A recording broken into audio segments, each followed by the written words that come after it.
नमस्कार प्यारे बच्चों, मैं आरती आप सबका आरती एडुकेशन वर्ल्ड में स्वागत करती हूँ। बच्चों, आज की इस वीडियो में हम आपकी कक्षा 10 की विषय हिंदी की कार्यपत्रक नंबर 52 पढ़ेंगे, समझेंगे और जो भी इसमें प्रश्न दिए गए हैं उनके उत्तर भी करेंगे, जिसकी तिथि है 6/11/2020।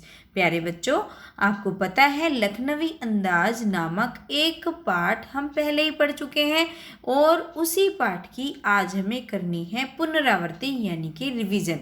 चलिए शुरू करते हैं पुनरावृत्ति किस पाठ की, लखनवी अंदाज की, जिसे लिखा है यशपाल जी ने है। और आपको पता ही है आपकी जो क्षितिज पुस्तक है उससे ये लिया गया है, चैप्टर है। देखिए बच्चों, ये जो अंश है आपको बड़े ध्यान से पढ़ना है और पूछे गए प्रश्नों के उत्तर देने हैं, क्योंकि अब हमें आपको गलती बिल्कुल भी नहीं करनी है। अब आपको इसके प्रश्नों के उत्तर आने चाहिए, है ना बच्चों, क्योंकि ये रिवीजन चल रहा है। अच्छा, सबसे पहले दे रखा है व्यंग, हमने पहले भी पढ़ा था, दोबारा से पढ़ लेते हैं। व्यंग क्या होता है? व्यंग जो होता है साहित्य की एक विधा होती है, एक प्रकार होता है। और इसमें होता क्या है, जैसे और भी कई प्रकार होती है ना साहित्य में, व्यंग होता है, हास्य होता है, इस तरीके से। तो क्या होता है, इसमें हास्य भाव में महत्वपूर्ण बातें कह दी जाती है। मतलब हंसी हंसी में ही कोई इम्पोर्टेंट चीज़ है वो कह देते हैं और सामने वाले को, जो सुनने वाला होता है, उसको बुरा भी नहीं लगता। लखनवी अंदाज जो पाठ है यशपाल जी ने लिखा है, ये एक व्यंग ही है। इसमें क्या होता है, प्रस्तुत व्यंग पाठ में पतनशील जो सामंती समाज, जमींदार वर्ग पर कटाक्ष करते हुए लेखक ने कहा है। मतलब जो पतनशील सामंती समाज हैं, जिनके पास पैसा वैसा होता था उस टाइम पे, जो जमींदार लोग थे, उन पर व्यंग करते हुए लिखा है कि ये जो वर्ग है वास्तविकता से बेखबर है और बनावटी जीवन शैली का आदी है। मतलब कि ये वास्तविकता नहीं देखता कि प्रैक्टिकलिटी क्या है, बस क्या है, दिखावे की भावना है इनमें। जो बनावटी जीवन शैली का एडिक्ट हो चुका है, आदि मतलब एडिक्ट हो चुका है, उसको प्रभाव पड़ चुका है कि उसे बनावट दिखानी है। लेखक ने इसे परजीवी संस्कृति कहा है। किसको कहा है परजीवी संस्कृति? जो ये जमींदार वर्ग ये सब होते हैं और ये क्या करते हैं, वास्तविकता से बिल्कुल अलग है, इसी को परजीवी संस्कृति कहा है। इस पाठ में लेखक ने लखनवी अंदाज के एक नवाब की दिखावटी जिंदगी का वर्णन किया है। जो बच्चों आपको पता ही है कि इसमें एक जो नवाब है जो लखनऊ का, उसकी वो कितना दिखावे में विश्वास करता था, उसी की जिंदगी का इसमें उसने वर्णन किया है।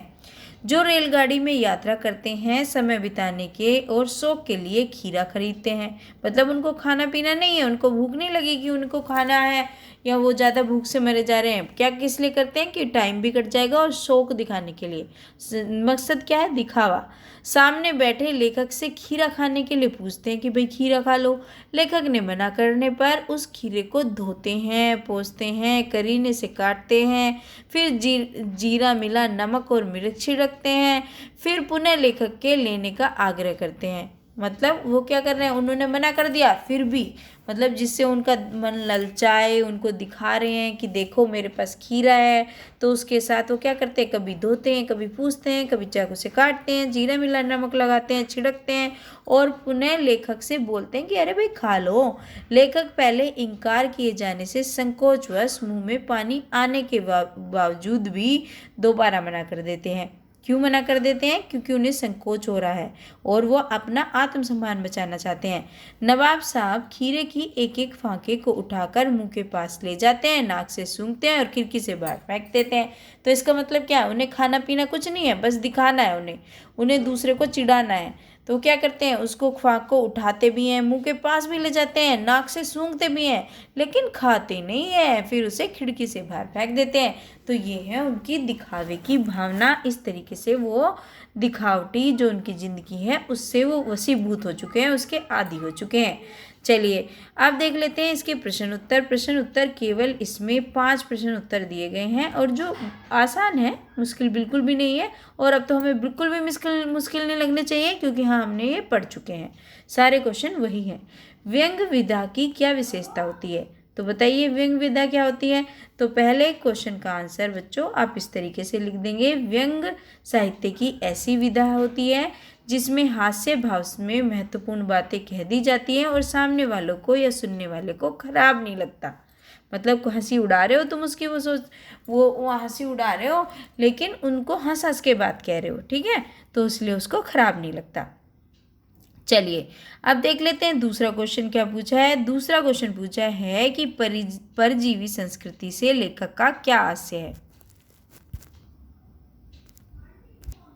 तो इसका आंसर बच्चों आप इस तरीके से लिखेंगे, सॉरी वो पीछे चला गया था। लेखक ने पतनशील, है ना, पतनशील, ये वाला शा इसमें, पतनशील सामंती समाज जमींदार वर्ग को परजीवी संस्कृति कहकर बुलाया। क्यों बुलाया है?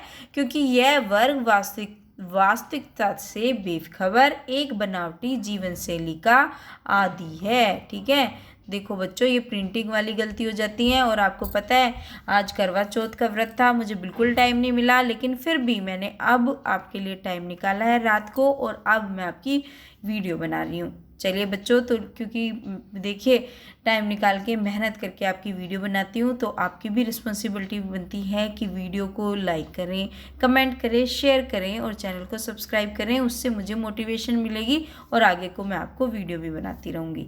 चलिए अब देखते हैं तीसरा प्रश्न क्या है। दिखावे की प्रवृत्ति से आप क्या समझते हैं? देखिए ये है बढ़िया प्रश्न। दिखावे की प्रवृत्ति क्या होती है?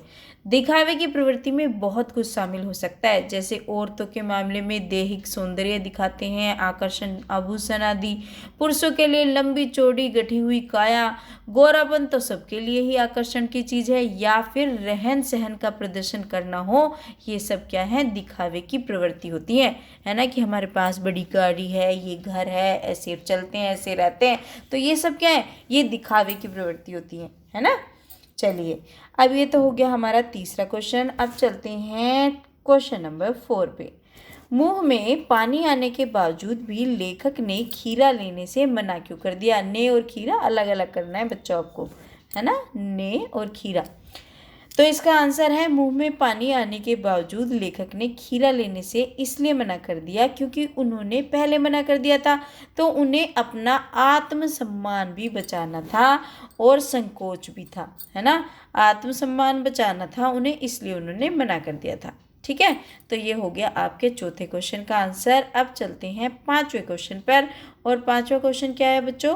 पांचवा क्वेश्चन है आपकी एक गतिविधि। चलिए करिए गतिविधि।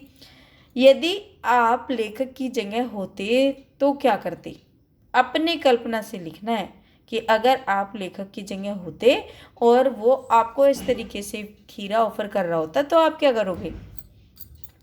अगर मैं लेखक की जगह होती या होता, कुछ भी लिख लेना। जो अगर आप लड़की हैं तो होती लिखना, लड़के हैं तो होता लिखेंगे, ठीक है, क्योंकि मुझे एक लिख दिया मैंने। तो मैं खीरा नहीं लेती क्योंकि उनका खीरा देने की बजाय दिखावे में ज़्यादा यकीन था। वो खीरा देना थोड़े ना चाहते थे, वो तो दिखा रहे थे अपने शान शौकत। तो लेखक की तरह मुझे भी मेरा आत्मसम्मान बहुत प्रिय है, तो क्या करता है? मैं भी खीरा नहीं लेती। ये लिख दिया हमने अपनी कल्पना से। अगर आपको और कुछ लगता है कि आप क्या करते, ले लेते, या आप क्या सोचते हैं, तो वो आप इस क्वेश्चन में लिख सकते हैं। ठीक है बच्चों, तो ये थी आपकी बड़ी ही आसान सी रिवीजन वाली वर्कशीट, है ना, जो होपफुली आपको वीडियो से बहुत हेल्प मिली होगी। और बच्चों ये चीज़ भी आपको याद रखना है, नियमित रूप से अपने हाथों को साबुन और पानी से धोते रहना है। ओके स्टूडेंट्स, चलिए तो अब आप वही 4 काम करिए, लाइक करिए, कमेंट करिए, चैनल को सब्सक्राइब कर लीजिए if you are new on the channel, and don't forget to share at least with your 20 friends. Thank you students.